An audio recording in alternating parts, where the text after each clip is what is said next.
There's a couple of ways of doing this. I'll show you 2 ways.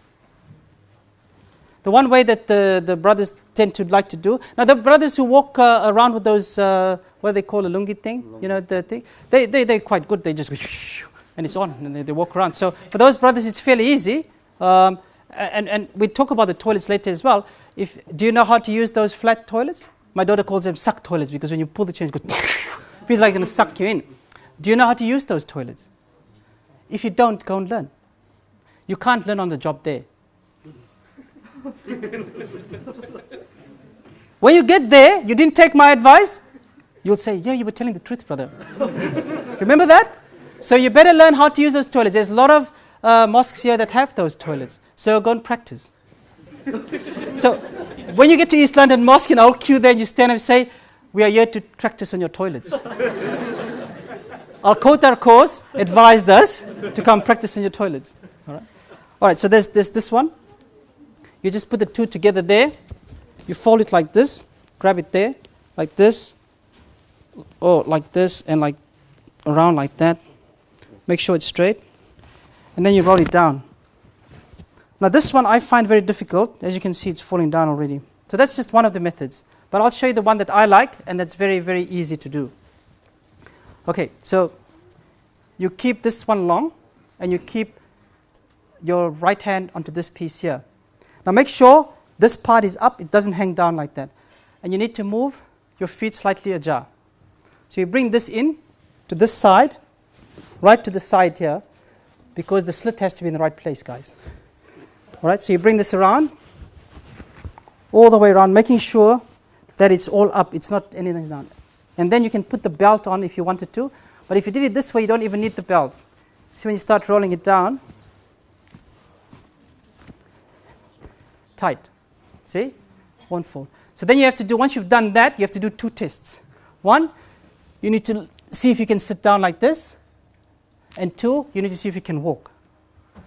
Because you're going to walk quite a lot. And 3, I forgot, you need to make sure the slit is in a good place.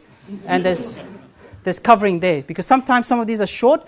And now, if you buy the cotton ones that has like the bed sheets, when you sweat and it gets wet, you know what happens. All right?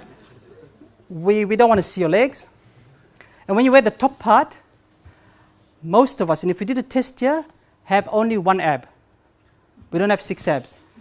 The sisters don't want to see your 1 ab, so you need to cover the top part, and I'll show you how to cover that now. So once you've got this on, you need to learn 2 things.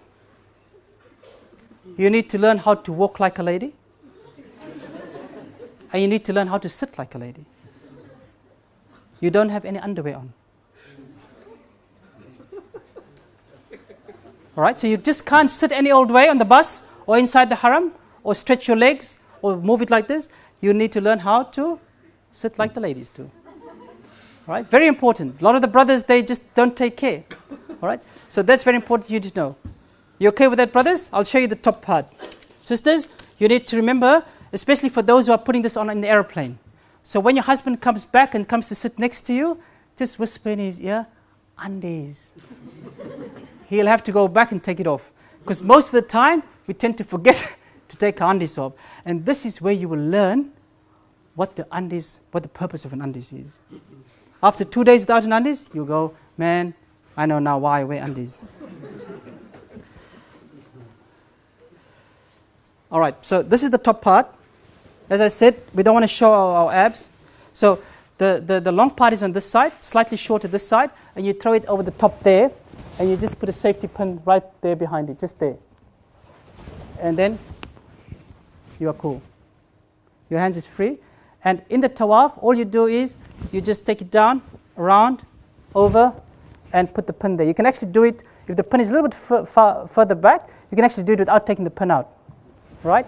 And then when you finish with the tawaf, you just pull your arm back in, like that, and then it stays there. So the reason why you put the pin there is so you don't keep on doing that.